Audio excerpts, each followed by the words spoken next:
The coffee was bitter in my mouth as I watched them through the security cameras. My parents, once proud business owners, now wearing the blue uniforms of the building's cleaning staff, methodically working their way through the 42nd floor. They had no idea that their daughter, the one they'd thrown out for being useless, owned not just this building, but the entire company they worked for. Life has a strange way of coming full circle. 10 years earlier. What do you mean you're dropping out? My father's voice boomed through our suburban home, making the china and the display cabinet rattle. We didn't spend thousands on your education for you to quit. I stood in our living room, trying to keep my voice steady. At 21, I had finally gathered the courage to tell them my decision. I'm not quitting, Dad. I'm pursuing a different path. Different path? He spat the words like they were poison. You mean throwing away a perfectly good business degree to chase some pipe dream about computers? My mother sat perched on the edge of the sofa, her disapproval radiating in waves. Alexandra, be reasonable. The Miller family has been in retail for 3 generations. Your father's stores are your future. The Miller family mart chain, 5 struggling retail stores that hadn't turned a profit in years. They were still running things the same way they had in the 1980s, refusing to adapt to the digital age. I tried to tell them, tried to show them how e-commerce was changing everything, but they wouldn't listen. The world is changing, I said, pulling out my laptop. Look at these projections. Traditional retail is declining, but online sales are skyrocketing. If we just invest in a digital platform. Enough. My father slammed his hand on the coffee table. This nonsense about online shopping is exactly why you're not ready for the real business world. People will always want to shop in stores. They want to touch things, to see them. I tried one more time. Dad, Amazon's market share has doubled in the last year alone. We need to adapt or. I said enough. His face had turned that dangerous shade of red I knew too well. You want to throw away your education? Fine, but you won't do it under my roof. My mother gasped. Robert. No, Margaret, she needs to learn. He turned back to me, his voice cold. You have 2 choices, Alexandra. Either you finish your degree and take your place in the family business, or you leave. Tonight. I looked at my mother, hoping for support, but she just twisted her wedding ring nervously, avoiding my eyes. As always, she would side with him. I'm not going back, I said quietly but firmly. The business degree isn't teaching me what I need to know for the future. I've already been accepted into a coding boot camp. In 6 months. Get out. The words hung in the air like ice. What? Get out of my house. His voice was frighteningly calm now. If you're so smart, if you think you know better than 3 generations of successful business people, then go. Be useless somewhere else. Dad, please. You have 1 hour to pack your things. I looked at my mother again. She was crying silently, but still said nothing, still wouldn't stand up to him. That was the moment something inside me hardened. I'd spent years trying to please them, trying to make them see how the world was changing. But they were trapped in the past, and they were determined to drag me there with them. I walked upstairs to my room, my movements mechanical. The laptop went into my backpack, along with my external hard drives containing months of research and coding projects. I grabbed some clothes, my savings bank book, and the small jewelry box my grandmother had left me. My grandmother. She had been different. Before she passed away 2 years ago, she pulled me aside at her birthday party. The world's changing, Alexandra, she whispered, pressing a key into my hand. There's a safety deposit box at First National. When the time comes, you'll know what to do with what's inside. I checked the box once, finding stocks, bonds, and $50,000 in cash. I'd left it all there, not wanting to touch her gift until I had a real plan. Now, it seemed, the time had come. Exactly 58 minutes after my father's ultimatum, I walked down the stairs with my backpack and a small suitcase. My father stood by the door, arms crossed, while my mother hovered uncertainly behind him. Alexandra, she started, but he cut her off. Let her go, Margaret. Let her see how useless her ideas are in the real world. I stopped in front of him, looking into the eyes that had once held such warmth when I was a child. Now they were just cold. Remember this moment, I said quietly. Remember exactly what you said and did. Because one day, you're going to realize just how wrong you were. He opened the door, gesturing dismissively. Get out. I walked out into the cool evening air, not looking back even when I heard my mother's muffled sob. The door closed behind me with a final sounding click. Standing on the sidewalk outside my childhood home, I took a deep breath, then another. I wouldn't cry, I wouldn't break. Instead, I pulled out my phone and ordered an Uber to take me to the extended stay hotel I'd already researched, just in case this happened. I had expected resistance to my decision, had prepared for it even. What I hadn't expected was to be thrown out entirely. But maybe it was better this way. No more trying to convince people who refused to see the future. No more compromising my vision to fit their outdated ideas. The Uber arrived, a battered Toyota Corolla driven by a girl not much older than me. "Rough night?" she asked, eyeing my bags. "Just the beginning of something new," I replied, surprising myself with how calm I sounded. As we drove away, I looked back one last time. My mother stood in the window, one hand pressed against the glass. My father was nowhere to be seen. That was the last time I saw them, at least until they started working in my building. But I'm getting ahead of myself. The extended stay hotel was basic but clean, catering to traveling business people and families between homes.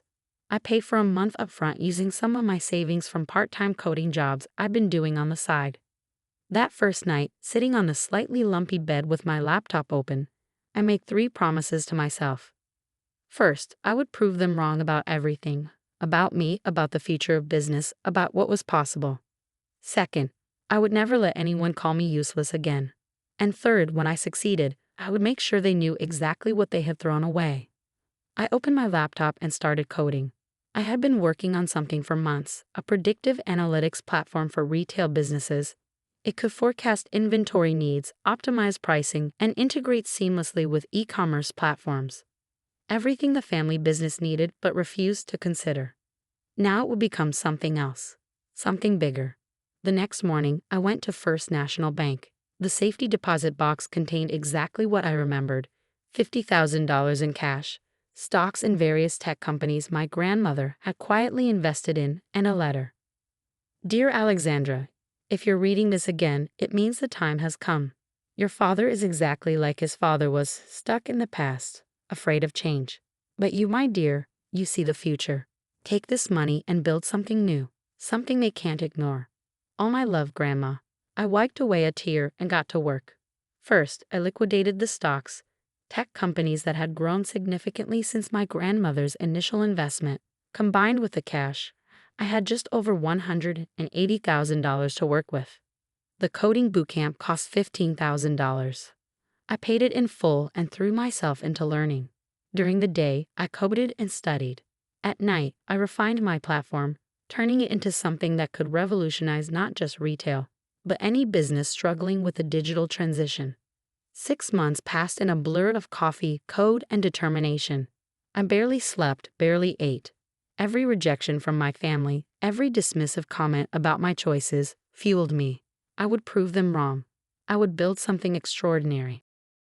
The platform evolved beyond my initial retail focus. It became an all-in-one business transformation tool, using artificial intelligence to analyze companies and provide step-by-step modernization plans. I called it Transform A. By the time I finished the bootcamp, I had a working prototype. My instructors were impressed enough to introduce me to some local tech investors. The first few meetings were discouraging. They saw me as too young, too inexperienced. Then I met Daniel Chen. Daniel was different from the other investors. He didn't care about my age or background. He cared about the technology, the potential. After I demonstrated Transform AI, he sat back in his chair and smiled. "How much do you need?" I had done my homework. $2 million for 15% equity. He didn't blink. "Make it $3 million for 20%, and I'll throw in office space and connections to potential clients." A week later, Next Level Solutions was born. The first year was brutal. I worked 18-hour days, refining the platform, meeting with potential clients, building a team. Daniel's connections proved invaluable. He introduced me to struggling businesses that needed exactly what Transform offered. Our first major success came 9 months in. A regional retail chain, not unlike my father's stores, was on the verge of bankruptcy. Transform analyzed their business, created a comprehensive digital transformation strategy, and within 6 months, their sales had increased by 200%. Word spread. More clients came. We expanded from retail to other industries. Restaurants, service businesses, manufacturing. Any company struggling to adapt to the digital age became our target market. By the end of the second year, Next Level Solutions was valued at $20 million. I bought my first apartment, a modest two-bedroom with a view of the city. I could have afforded something more luxurious, but I had other plans for the money. That's when I learned my parents' business was failing. I heard it through former family friends who had become clients. The Miller Family Mart chain was hemorrhaging money. Online competition was crushing them, exactly as I had predicted. They had tried to adapt too late, implementing cheap e-commerce solutions that didn't work properly. I could have helped them, could have offered them Transform at a family discount, could have saved their business.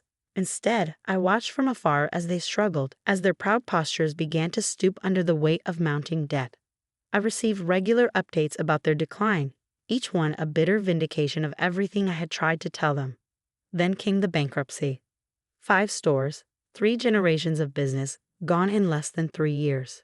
They lost everything: the house I grew up in, their cars, their social standing in the community, the same community where they had once bragged about their successful family business while dismissing their useless daughter. That's when I put the next phase of my plan into motion. But first, I had an empire to build. 5 years later, I stood in my private elevator ascending to the top floor of the gleaming Next Level Solutions tower. The building itself was a testament to how far I'd come: 60 stories of glass and steel in the heart of downtown, home to dozens of tech companies and startups, all quietly owned by my corporation. Transform had evolved beyond my wildest dreams, expanding into artificial intelligence research, blockchain technology, and digital infrastructure. Next Level Solutions was now valued at over $2 billion, with offices in 12 countries. But this building held special significance, because somewhere on the 42nd floor, my parents were cleaning offices, working for Superior Cleaning Services, a company I had acquired specifically for this purpose. The acquisition had been simple enough. Superior Cleaning Services was struggling, another victim of outdated business practices. I bought them through a shell company, modernized their operations, and kept their original management in place. They had no idea their new owner was the daughter of 2 of their newest employees. I had watched through the building security system as my parents applied for the job 3 months ago. My father's once proud posture was gone, replaced by the stooped shoulders of a man broken by failure. My mother's designer clothes had been replaced by off-the-rack basics from discount stores. They had taken the night shift cleaning job out of desperation. No one else would hire them. Their bankruptcy and business failure had made them pariahs in the local business community, the same community that had once celebrated their success while mocking my choices. Ms. Miller. My assistant's voice came through the elevator's intercom. The quarterly reports are ready for your review. Thank you, Jessica. And the other matter. Your parents are scheduled to clean your office tonight. Their supervisor has been called away on a family emergency, so they'll be alone on the floor. Perfect. The day passed in a blur of meetings and decisions. I found myself checking the security feeds more often than usual, watching my parents methodically work their way through the building. They were thorough. I had to give them that. The same attention to detail they had once applied to their stores now went into cleaning other people's offices. At 11 p.m., I was still in my office when they arrived on my floor. Through the security feed, I watched them push their cleaning cart out of the service elevator. This floor always gives me the creeps, my mother said, adjusting her uniform. It feels like we're being watched. If only she knew. Just get it done, Margaret, my father replied tiredly. The CEO's office is last, as usual. I waited, watching as they worked their way through the executive floor. My mother dusting photographs she didn't realize were of her own daughter receiving business awards. My father emptying trash bins full of documents that could have saved his business years ago. Finally, at midnight, they reached my office door. I sat in my chair, my back to the door, looking out over the city lights. I heard their keycard beep, the door open, their startled intake of breath at finding someone still working. "Oh, we're sorry," my mother stammered. "We can come back." "No need," I said, still facing the window. "Please continue." They moved uncertainly around the office, the familiar sounds of cleaning filling the silence. I could see their reflections in the window, my mother carefully dusting my desk, my father emptying the recycling bin. "This is a beautiful office," my mother said softly, almost to herself. "Reminds me of..." She trailed off, and I knew she was thinking of their old store offices now occupied by a discount furniture chain. Success often comes to those others deemed useless, I said, finally turning my chair around. The duster fell from my mother's hands. My father froze, trash bag half full. Alexandra, my mother's voice was barely a whisper. Hello, mother. Father. I stood slowly. It's been a while. My father's face went through a rapid series of emotions. Shock, confusion, anger, fear. What are you? How are you? How am I in the CEO's office? I smiled slightly. I'm not in the CEO's office, Father. I am the CEO. This is my building. My company. All of it. My mother had to grab the edge of my desk to steady herself. But you are useless. I finished for her. Yes, that's what you both decided, wasn't it? The night you threw me out for daring to suggest that the business world was changing. That's not, we didn't. My father started, but I cut him off. Let me tell you what happened after that night. I walked around my desk, picking up the duster my mother had dropped. I took my useless ideas about technology and built them into something extraordinary. Transform our flagship product. It could have saved your stores. One meeting with me and your entire business could have been transformed. Understanding dawned in my father's eyes. Next level solutions. That's you. All of it. I gestured to the office, the building, the view.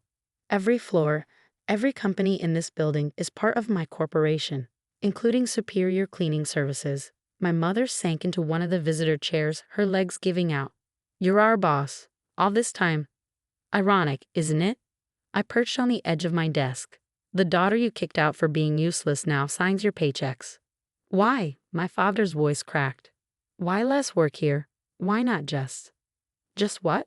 Throw you out? Leave you with nothing? I laughed softly. Not you, Father. I wanted you to see, up close, what you threw away. I wanted you to clean the offices of the empire you could have been part of. I pressed a button on my desk, and a large screen on the wall came to life, displaying Next Level Solutions financial charts, global reach, market value. $2 billion, I said quietly. That's what your useless daughter built. While you were losing everything because you refused to change, I was revolutionizing how businesses adapt to the digital age. My mother was crying now, silent tears running down her cheeks. My father looked old, defeated in a way I had never seen before. The night you threw me out, I continued, you said I needed to learn. Well, I did learn. I learned that sometimes the people who call you useless are the ones most afraid of change. I learned that success is the best revenge, and I learned that some bridges, once burned, can never be rebuilt. Alexandra, please, my mother reached for my hand, but I stepped back. You'll receive your final paychecks tomorrow. Your positions have been eliminated. I turned back to the window. You can see yourselves out. You know the way, you've cleaned it often enough. Wait, my father's voice was desperate now. We were wrong, we see that now. Please, give us a chance to what? I turned back, fixing them with a hard stare. To be my parents again. That position was eliminated years ago when you chose your pride over your daughter. I pressed another button, and security appeared at my office door. Please escort Mr. and Mrs. Miller out, I said calmly. They no longer work here. As they were led away, my mother crying openly now, my father looked back one last time. We're sorry, he said quietly. I know, I replied, but sorry doesn't change the past. It just echoes in empty rooms like your voice the night you called me useless. After they were gone, I sat in my office for a long time, looking out over the city. On my desk, a framed magazine cover caught my eye. My first Forbes feature. Alexandra Miller. The tech visionary transforming business. The article had made waves in the business community. I wondered if they had seen it, if they had realized then who I had become. Probably not. They had been too busy watching their own world crumble. My phone buzzed. A text from my mother. Please, give us a chance to make it right. I didn't reply. Instead, I opened my laptop and began typing an email to all Next Level Solutions employees. Subject. A story of transformation. Dear team, tonight marks a significant moment in our company's history. Many of you know me as the founder of Next Level Solutions, but few know the full story of how this company came to be. It started with being called useless. The next morning, the story went viral. Tech billionaire reveals. Parents who called her useless worked as cleaners in her building. Business magazines scrambled for interviews. Social media exploded with takes on family, success, and redemption. My parents' phones rang constantly, reporters wanting their side of the story. Old friends who had abandoned them after their bankruptcy now wanted to reconnect, hoping for a piece of their daughter's success story. But I was done. The circle was complete. They had thrown me out for believing in the future, and that future had proven me right in the most poetic way possible. A week later, I received a letter from my father. Inside was a yellowed photograph. Me at 7 years old, proudly showing off my first computer program, a simple calculator I had coded in BASIC. On the back, he had written, "You were never useless. We were just too blind to see your value. The failure was ours, not yours." I put the photo through my shredder without a second glance. Sometimes success isn't about proving people wrong. It's about becoming so right that their opinion becomes irrelevant. And sometimes the best revenge isn't confrontation. It's letting people clean the floors of the empire they could have been part of until they realize exactly what they threw away. The Next Level Solutions Tower still stands, its windows gleaming in the sunlight. But my parents never set foot in it again. They moved away shortly after, unable to bear living in the shadow of what their useless daughter had built. As for me, I expanded globally, revolutionizing industries, transforming businesses, building something far beyond what my parents could have imagined. Their rejection became my foundation, their dismissal my motivation. Success, after all, is the best revenge, and I had succeeded beyond anyone's wildest dreams, especially theirs. Years later, when Forbes did another feature on me, they asked what advice I would give to young entrepreneurs facing doubt from their families. My answer was simple. Sometimes the people who call you useless are the ones who fear becoming useless themselves. Don't prove them wrong, make them irrelevant.